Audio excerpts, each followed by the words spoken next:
Topic is corporate veil theory. This corporate veil theory is based on the concept of separate legal status. So separate legal status means what? कि company अलग है और members क्या हैं? अलग है. Something is fishy.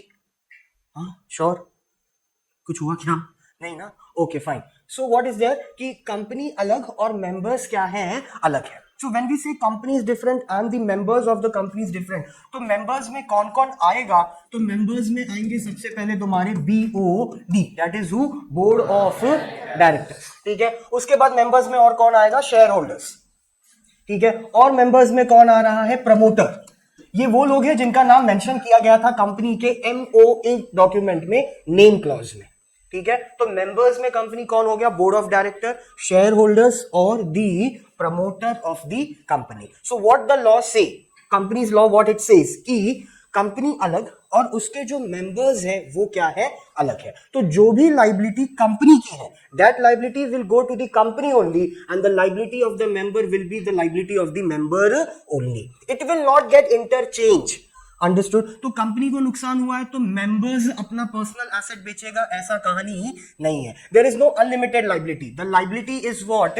Limited. और ये क्या लिमिटेड है? ये हमने फीचर्स में पढ़ा था. Limited to the extent of unpaid amount of shares. वो जो हमने देखा, 1 share is equal to 10 rupees, application money, allotment money, वो सब चीज. So the topic revolves around this concept only, which is very simple. सबसे पहले corporate veil को explain किया है कि corporate veil is the theory, it's the concept which is depend upon the principle called separate legal entity or separate legal status. Company अलग और members अलग. So the term corporate veil refers to the concept that the members of a company are shielded, मतलब they are protected. The meaning of this word is what? Protected. ठीक है. सो protect किया गया है. किसको प्रोटेक्ट किया गया है? मेंबर्स को. किसमें प्रोटेक्ट किया गया है? इस थियरी से कि कंपनी अलग और मेंबर्स अलग. तो कंपनी का जो भी एक्शंस है that belongs to the companies and जो मेंबर्स का एक्शन है that belongs to member. That member should not be liable for those error. ठीक है. तो the members are not liable and it is identified by the concept called separate legal status. ठीक है. अब ये corporate well theory derived कहां से हुआ? So there we have a case study. The case study talks about the concept and the person is Solomon versus Solomon limited. Fine. तो इन्होंने, इनके वजह से ये कॉर्पोरेट वेल का थियरी इंट्रोड्यूस हुआ. Now what is the case talks about? ठीक है. Listen very carefully. तो सोलोमन इज अ पर्सन, ठीक है, and started doing a business of cobbler in the initial years of his business. वो चीज यहां पर मेंशन नहीं किया है. ठीक है. कट शॉर्ट में थियरी तुमको बताया है, बट तुम अगर इन डिटेल जाएगा देन यू विल अंडरस्टैंड. तो Solomon was a cobbler at initial stage of his business. He used to have a very small shop और वहां पर वो बिजनेस कर रहा था. ठीक है. slowly and gradually the business got expanded and the profit of the Solomon start becoming huge. Now Solomon decided कि इस कॉबलर के दुकान को why not I can convert and start the company of Solomon Company Limited who will be start doing the business of manufacturing of shoes. ठीक है. क्योंकि मैं cobbler हूं. अंडरस्टूड. तो मुझे इन चीजों के बारे में ज्यादा नॉलेज है, तो मैं क्यों ना शूज मैन्युफैक्चर करना क्या करूं? चालू करूं. That was the idea of a Solomon. ठीक है. Then he expanded the business. तो उन्होंने वो आइडिया लाया और अपने एक दुकान को उन्होंने किसमें कन्वर्ट कर दिया? एक कंपनी लिमिटेड में. स्पेसिफिकली मेंशन किया है लिमिटेड, क्योंकि आगे चल के ये भाई साहब शेयर्स भी इशू करेंगे. ठीक है. तो ये डाउट नहीं आना चाहिए कि सर ये तो प्राइवेट कंपनी है. अंडरस्टूड. प्राइवेट कंपनी कैसे शेयर बेच सकता है? सो प्राइवेट कंपनी नहीं है, ये पब्लिक कंपनी है. अंडरस्टूड. लिमिटेड है, लिस्टेड कंपनी है. तो ही सेड ओके फाइन. अब बड़ा बिजनेस सेटअप चालू हो गया. Now he required huge amount of capital, क्योंकि अब तुम रिटेलर नहीं हो.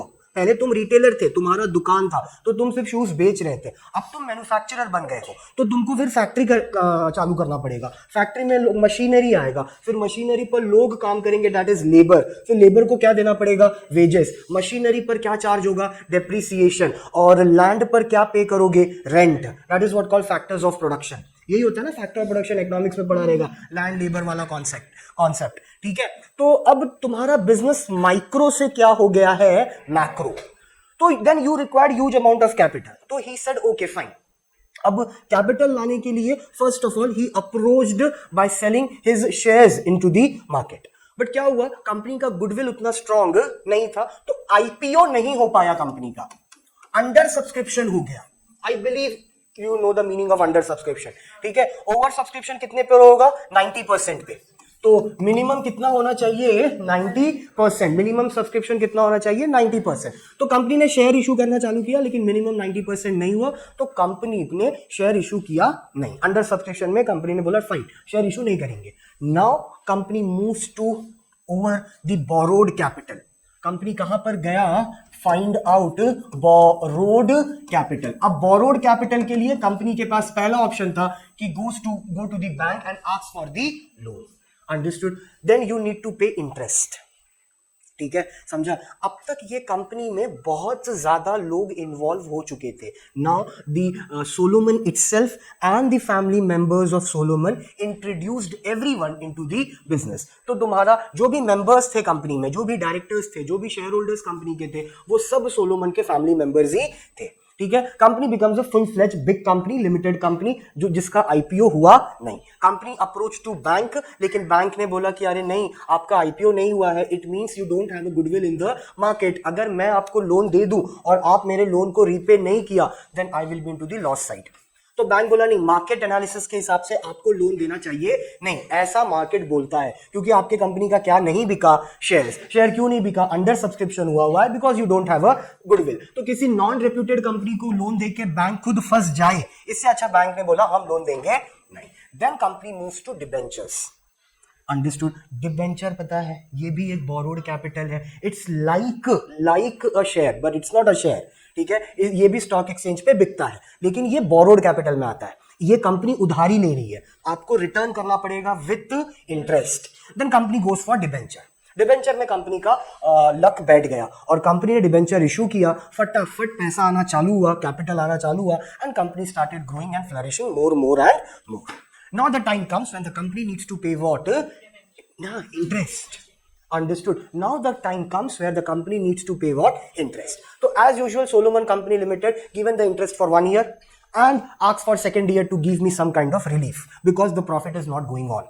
तो 1 साल का मैंने इंटरेस्ट दे दिया ईमानदारी से, सेकेंड ईयर के लिए मैंने बोला कि प्रॉफिट अभी नहीं हो रहा है, इंटरेस्ट मैं बाद में देता हूं। And the chain of failure started, ठीक है। तो 1 को मना किया, फिर 2 को मना किया, फिर 3 को मना किया। Now continuously company is getting default in paying interest to his creditors. Debenture holders are the creditors of the company. जैसे शेयर होल्डर्स ओनर होते हैं, तो डिबेंचर होल्डर क्या होता है, क्रेडिटर। तो इंटरेस्ट डिफॉल्ट करना चालू कर दिया कंपनी ने, and the time comes where all the creditors come together, understood, and they approach to a person called debenture trustee. ये डिबेंचर ट्रस्टी क्या होता है पता है क्या? Any idea you about this concept? Any idea? Debenture trustee कब भी पढ़ा है? फर्स्ट टाइम अकाउंट्स में भी नहीं? ओके, सी डिबेंचर ट्रस्टी क्या होता है ना, debenture trustee is like under writer. Under writer पता है, तुमने ही मेरे को बताया था अंडर राइटर कौन होता है। कौन होता है अंडर राइटर? हाँ, जो वादा करता है कि 90% शेयर क्या करके देगा, बिकवा के देगा। किसका? कंपनी का। और अगर नहीं बिकेगा तो क्या करेगा? हाँ, सेम शेयर्स के लिए अंडर राइटर होता है, डिबेंचर्स के लिए द पर्सन का नाम होता है debenture trustee. Understood. Not debenture trustee कौन होता है सर? कोई इंडिविजुअल है क्या? तो debenture trustee is a bank. Understood? Which type of bank you're talking about? It's a scheduled bank. Scheduled bank मतलब गवर्नमेंट या सरकारी बैंक। ये कब आता है पिक्चर में? जब कंपनी बोरोड कैपिटल लेने जा रही है। बोरोड कैपिटल मतलब उधारी का पैसा, जैसे कि डिबेंचर। सर बैंक लोन में भी आएगा क्या? नहीं, क्योंकि बैंक तो खुद ही बीच में आएगा ना, लोन दे रहा है तो। बैंक लोन में नहीं आएगा, पीडी में आएगा। पीडी बोला तो पब्लिक डिपॉजिट्स, तो वहां पर इसका नाम चेंज हो जाएगा। पर्सन सेम है, नाम चेंज हो जाएगा, नाम हो जाएगा डिपॉजिटरी ट्रस्टी। अंडरस्टूड? तो ये कब आता है? जब कंपनी पब्लिक से पैसा ले रहा है। Now why the debenture trustee comes into picture? See what happens ना, एक आदमी से पैसा लेके काम होने वाला नहीं है। Company requires crore of rupees. अब ये करोड़ ऑफ रुपीज कैसे आएगा जब करोड़ों लोगों को मैं क्या बेचूंगा? डिबेंचर्स। अंडरस्टूड? अब अगर मैंने लाखों करोड़ों लोगों से उधारी का पैसा लिया और अगर मैंने इंटरेस्ट नहीं दिया, तो लाखों करोड़ों का नुकसान हो गया। मतलब आदमियों का जिनसे मैंने पैसा लिया था, वो अप्रोच कहाँ करेंगे? वो कहां पर जाके कंप्लेन करेंगे कि सर बैंक कंपनी ने हमसे पैसा लिया बट हमको इंटरेस्ट दिया नहीं. This is not practically possible that 1000 of people will go to the court at the same time. Can it possible? No. 1000-5000 people एक साथ कोर्ट में जाके कंप्लेन करेगा नहीं. कोर्ट खुद बोलेगा एक रिप्रेजेंटेटिव भेजो जो ये 5000 लोगों के बिहाफ में कोर्ट में आके केस लड़ रहा है. किस पर? कंपनी पर. क्योंकि 5000 लोग एक साथ थोड़ी आएंगे. Understood? Did you getting the point? और एक आदमी से उधारी लेके कंपनी चलेगा क्या? See every company sell debentures. ऐसा नहीं है कि सोलोमन ने पहली बार बेचा.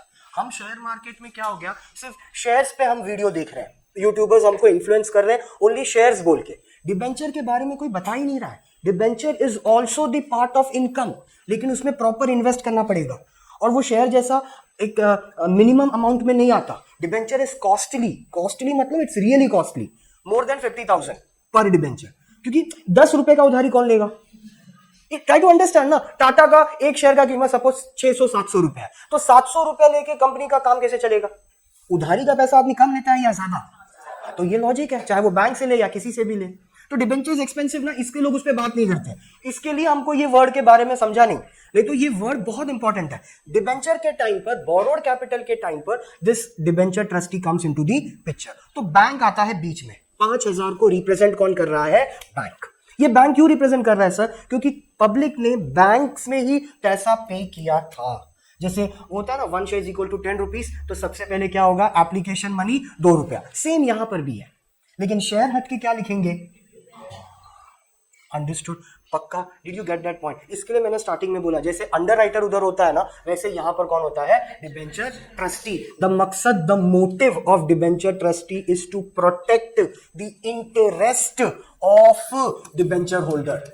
इंटरेस्ट मतलब जो तुम सोच रहा है, ब्याज भी और इंटरेस्ट भी, ताकि इनके साथ कोई धोखाधड़ी कंपनी करे ना.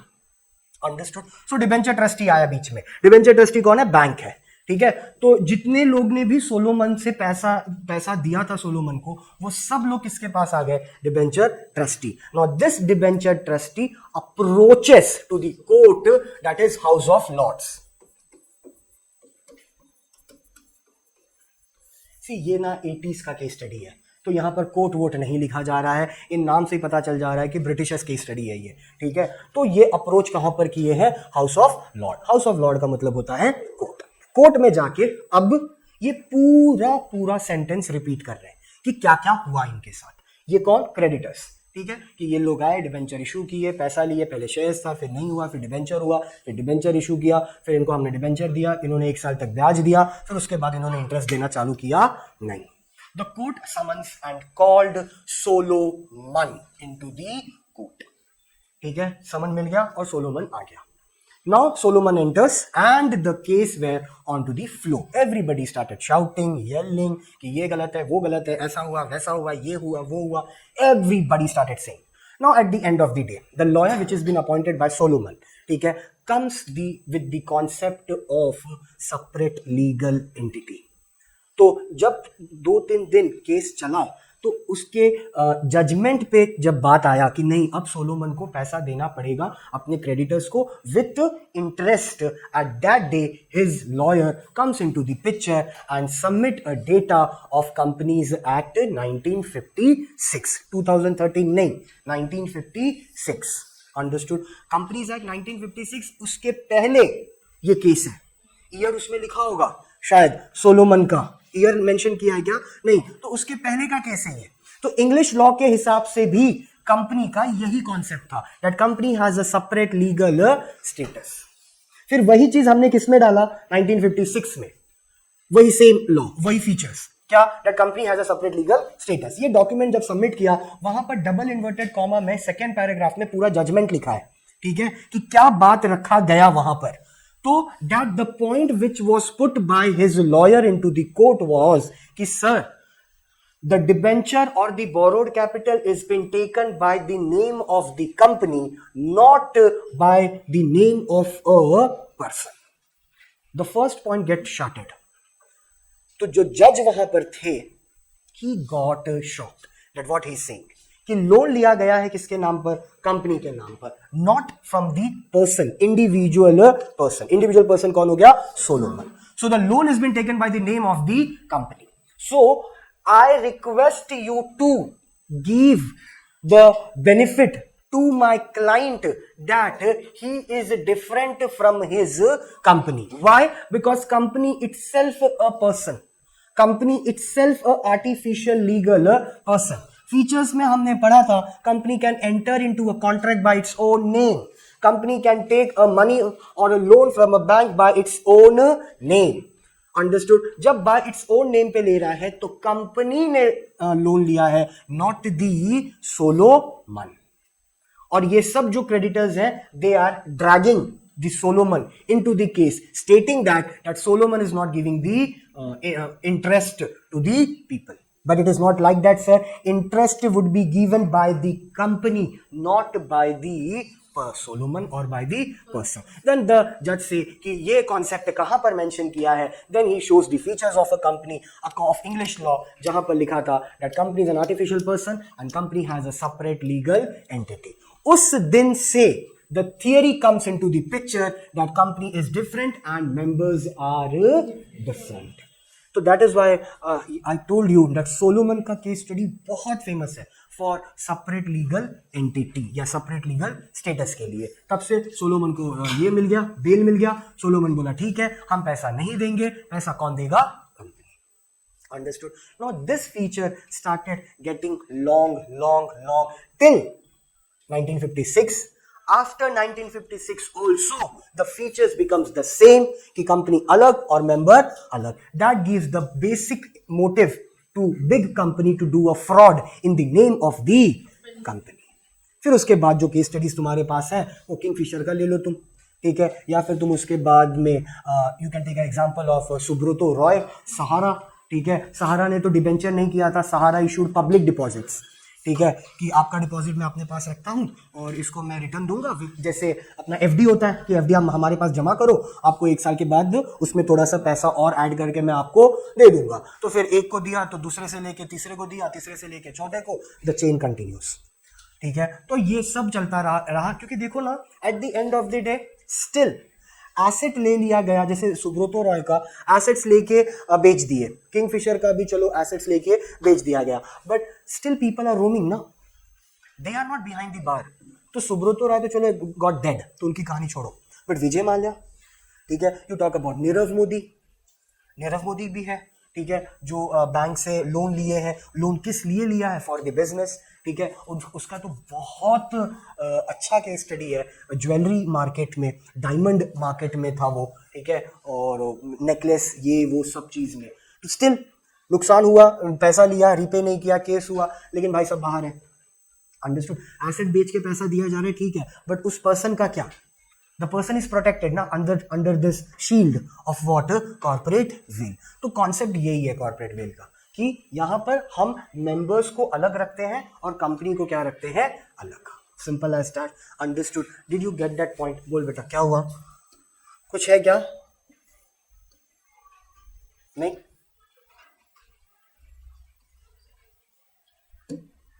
श्योर? ओके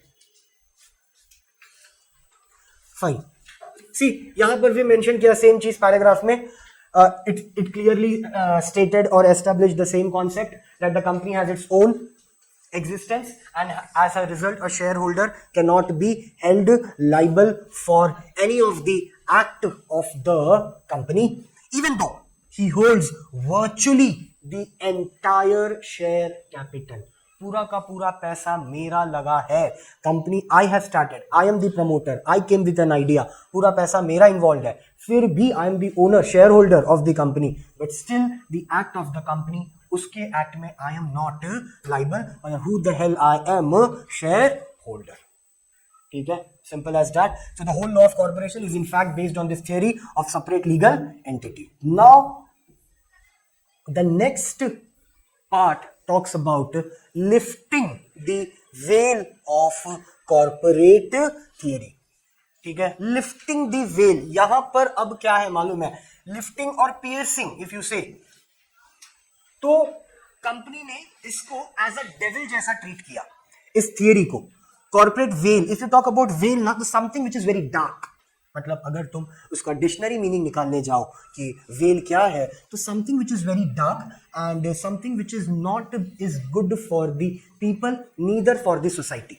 सो वेल का मतलब वो होता है। तो हमने बोला कि सर ये जो जो आपका थियरी है ना separate legal status, it gives an opportunity to lot of the people to do scam and scandal in the company on the name of the company. आगे केसेस हैं बहुत जहां पर लोग टैक्स बचाने के लिए वर्कर को बोनस ना देना पड़े, ठीक है, तो एक डमी कंपनी चालू किए हैं और उसमें ट्रेडिंग कर रहे हैं और फिर बोल रहे हैं कि हमको लॉस हो गया है या वो कंपनी ने हमको लोन दिया है। और कभी कभी तो ऐसा भी केस है जहां पर कंपनी ही एग्जिस्ट नहीं करता है, the existence of company is only a question mark, ठीक है, बट उसके ऊपर सब लोग गलत काम क्या कर रहे हैं, every people are doing a wrong thing. तो फिर धीरे धीरे धीरे एक्ट में चेंजेस आया and the people started saying कि दिस बिकम अ प्रॉब्लम, कि ये कॉन्सेप्ट से कंपनी चल पाएगा नहीं। तो हमने लिफ्ट किया, द डेविल के मास्क को लिफ्ट किया, ठीक है, इस कॉन्सेप्ट को, इस थियरी को हमने थोड़ा सा और डीप जाके उस पर ऑब्जर्व करके ये चेंजेस हमने लाया कि ठीक है ये आर्टिफिशियल है, आई कैन अंडरस्टैंड, ठीक है, बट ये आर्टिफिशियल का माइंड कौन है? क्योंकि आर्टिफिशियल है मतलब माइंड नहीं है ना, it's not a human being, understood? So company is not a human being, तो ह्यूमन बीइंग नहीं है तो आंख नाक माइंड कुछ भी नहीं है, ठीक है, तो ये इसका दिमाग कौन है? इसका, इस आदमी का, इस आर्टिफिशियल का दिमाग कौन है? तो इसका दिमाग है इसका मालिक जो कि शेयर होल्डर है, इसका दिमाग है बोर्ड ऑफ डायरेक्टर्स, इसका दिमाग है मैनेजर। रोबोट मूवी देखा है क्या? रोबोट, उसमें रजनीकांत को सेकंड हाफ में पकड़ा गया इस कारण के वजह से क्योंकि उसने जो रोबोट बनाया था वो डिस्ट्रॉयर बन गया। तुम समझा क्या मैं क्या बोला, या आउट ऑफ बॉक्स चला गया? समझा? दैट्स द सेम कहानी, दैट्स द सेम स्टोरी, ठीक है, क्योंकि robot was, because that robot is an artificial person ना, उसको गाइड डायरेक्ट कौन कर रहा था? रजनीकांत। तो इसके लिए फिर लोगों ने बोला कि no no, he is the culprit because he is the mind behind that robot. In the same scenario company is a robot, it's an artificial person, but इसका माइंड कौन है? इसका माइंड मालिक है, इसका शेयर होल्डर्स है, directors है, तो कैच देम। इसके लिए हमने इसको एक अलग कॉन्सेप्ट दिया, that is called lifting up the corporate veil. तो हमने कॉर्पोरेट वेल में जो डार्कनेस था ये थियरी में कि अलग अलग है, सब सेपरेट अलग है, मेंबर अलग, कंपनी अलग, इस कॉन्सेप्ट को हमने क्या किया?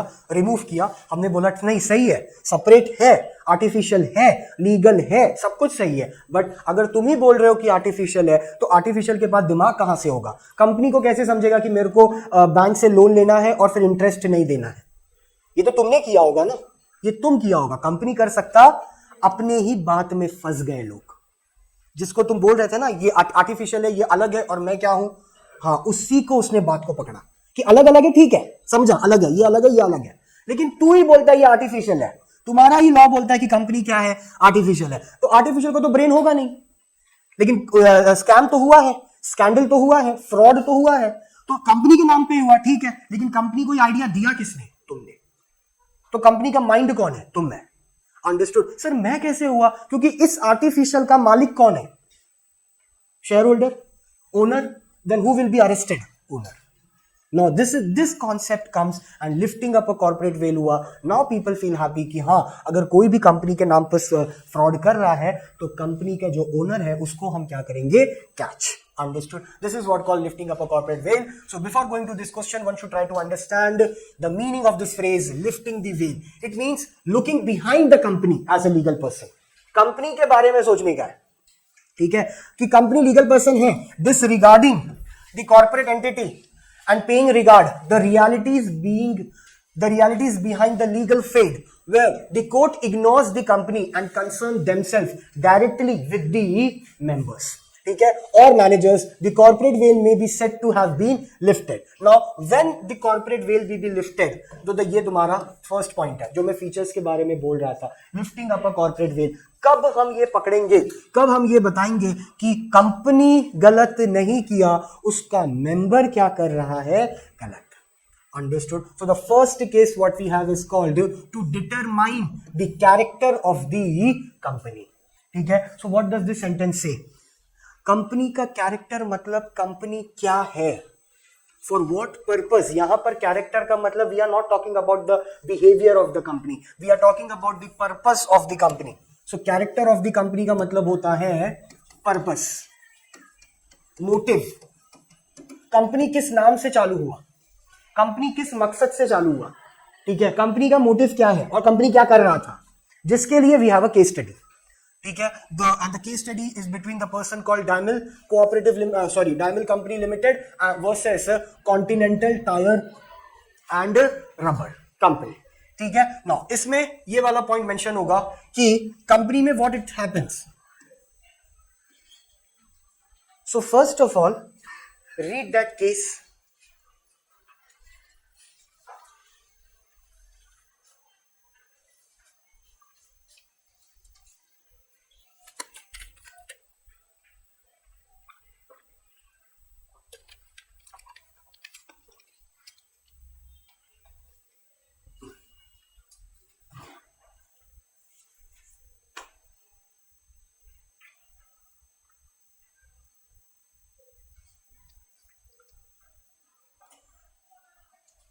See, there is a word called, हाँ yes, मैं समझा बेटा, इसके लिए ही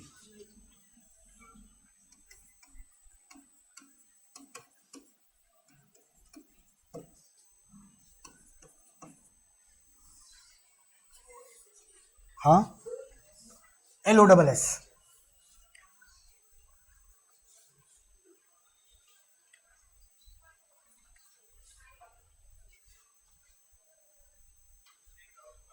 ठीक है, इतना तो बाकी सिंपल है।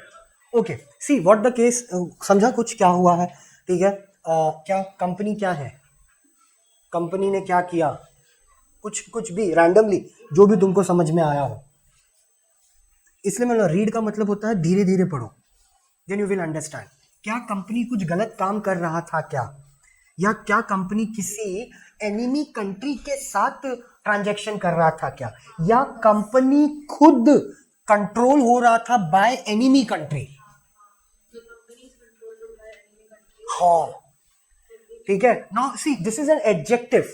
अब इस सेंटेंस को अगर तुम समझो तो सेंटेंस का मतलब बताता है the officers of the company are not working for the benefits of the people of the country, the members of the company are working for the what you can say or giving a problem to the people of the country। आप कुछ ऐसा व्यवहार कर रहे हो, आप कुछ ऐसा प्रोडक्ट बना रहे हो, या आप इन चीजों का बिजनेस कर रहे हो जो बिजनेस पब्लिक के लिए क्या है, हार्मफुल है, ठीक है। और ये कैसे हमको समझा, तो हमारा पहला सेंटेंस जो बोला,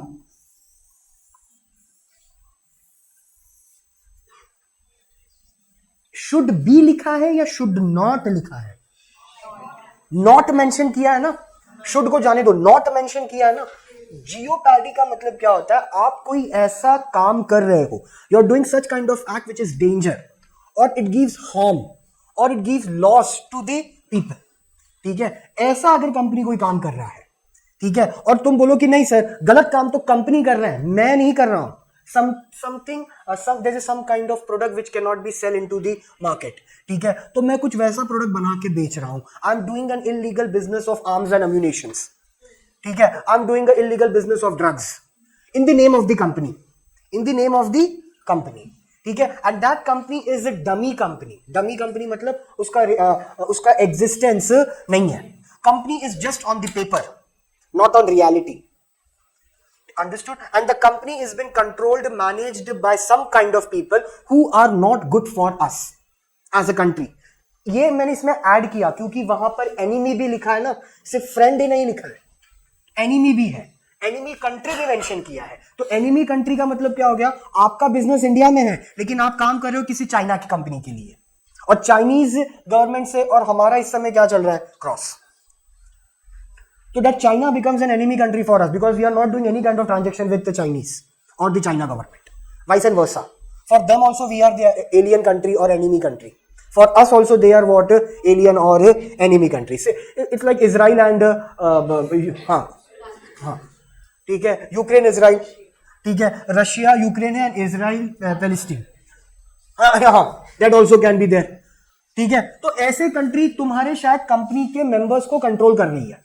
अब यहां पर तुम बोलो सर देखो मैं थोड़ी गलत काम कर रहा हूं, कंपनी गलत काम कर रहा है, कंपनी इलीगल तरीके से आर्म्स एंड एम्यूनेशन बना रहा है, तो फिर मेरा पॉइंट आता है कि कंपनी कैसे किसी का दोस्त हो सकता है, या कंपनी कैसे किसी का दुश्मन हो सकता है, क्योंकि कंपनी तो कैसा पर्सन है, आर्टिफिशियल पर्सन है, आर्टिफिशियल पर्सन को माइंड थोड़ी है, वहां पर मेंशन किया है क्या माइंड करके कोई कॉन्सेप्ट? नहीं। सेकंड केस स्टडी में मेंशन किया है क्या? हाँ, देखो माइंड और कॉन्शियसनेस हो ही नहीं सकता। I am not conscious because I am an artificial person, तो how I can be mindfully, tactfully, ये सब चीज तो मेरा हो ही नहीं सकता क्योंकि मैं आर्टिफिशियल हूं। कॉन्शियसनेस मुझे है ही नहीं, समझ मुझे है ही नहीं, क्यों? Because I M artificial. But समझ है किसमें? The members of the company, the owner of the company, understood? So who will be traced? The owner. Why? Because their formed company is doing some kind of illegal thing which harm the people. इसके लिए सबसे पहला sentence क्या लिखा है? Public interest. इसको और अच्छे से समझो ना, तो there is a concept called PIL. हाँ, यस, क्या बोलते हैं इसको?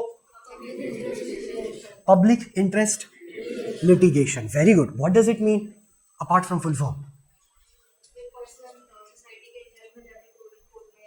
केस करता है एक पर्सन सोसाइटी के अगेंस्ट में जाके इंटरेस्ट में, जैसे कि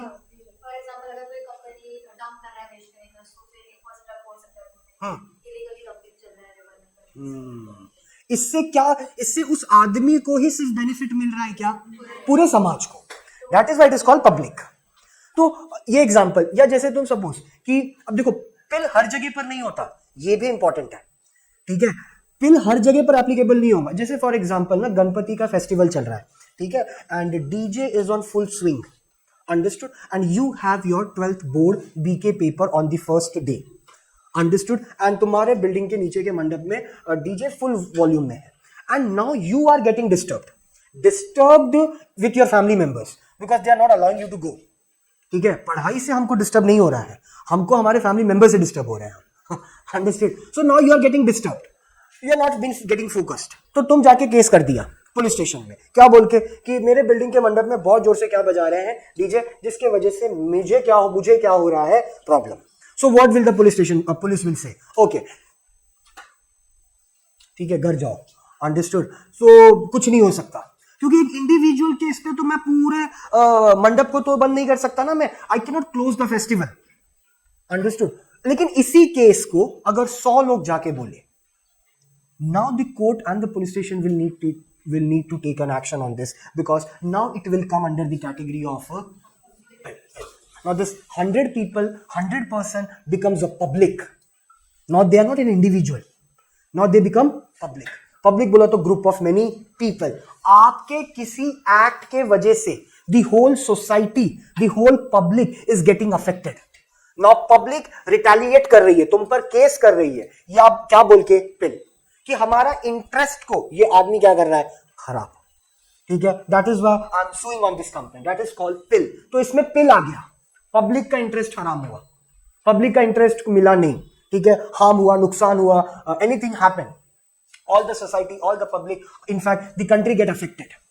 If the country get affected, now it becomes a pill because every person in the country has been getting affected. For example, जैसे कि कोविड के टाइम पर जो इंजेक्शन था, अगर वो इंजेक्शन से आपका क्योर नहीं होता, अगर उसका रिएक्शन कुछ गलत होता, 1 को होता, 2 को होता, 10 को होता, सबको हो जाता, तो सब लोग मिलके कोविड शील्ड और कोवैक्सीन, जो ये 2 मेडिसिन कंपनी था, इसके ऊपर क्या कर देते, केस, क्योंकि सबको प्रॉब्लम हो रहा है ना, किसी एक को नहीं हो रहा है, किसी एक का वी कैन अंडरस्टैंड कि अच्छा ठीक है, देखो होगा सही, बट एक नहीं, 2 नहीं, 100 लोग बोल रहे हैं, 200 लोग बोल रहे हैं, 500 लोग बोल रहे हैं, धीरे धीरे it is been scattered to all over the region and area, now it becomes what,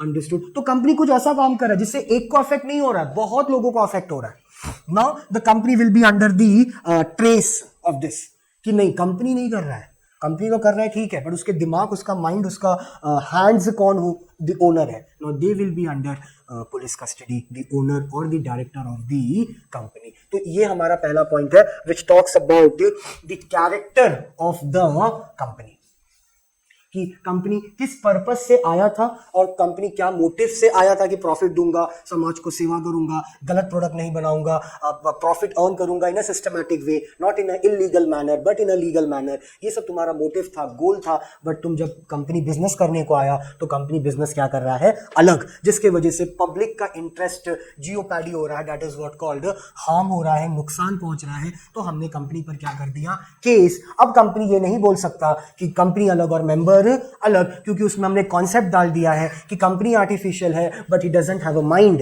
he is not consciousness, he is not concise, बुद्धि नहीं है, समझ नहीं है, ठीक है। लेकिन बुद्धि समझ है किसको, जो उसमें लोग काम कर रहे हैं, तो वो नहीं फंसेगा, जो लोग काम कर रहे हैं वो क्या होगा, फंसेगा, अरेस्ट होगा। अंडरस्टूड, ठीक है, पक्का। अब दूसरा हमारा केस स्टडी बात करता है, अगर कंपनी टैक्स चुराना चाहती है या कंपनी रेवेन्यू चुरा रही है, बोनस नहीं दे रही है वर्कर को, या टैक्स गवर्नमेंट को पे कर रहा नहीं है, तो फिर बात कोर्ट में गया और फिर उसका वकील बोल रहा है नहीं कि कंपनी अलग है और मेंबर क्या है, अलग है, तो वहां पर ये काम चलेगा नहीं, क्योंकि हमने कॉन्सेप्ट पढ़ लिया, that is called lifting up the corporate veil. तो यहां पर लिफ्टिंग हो जाएगा, ठीक है। Company can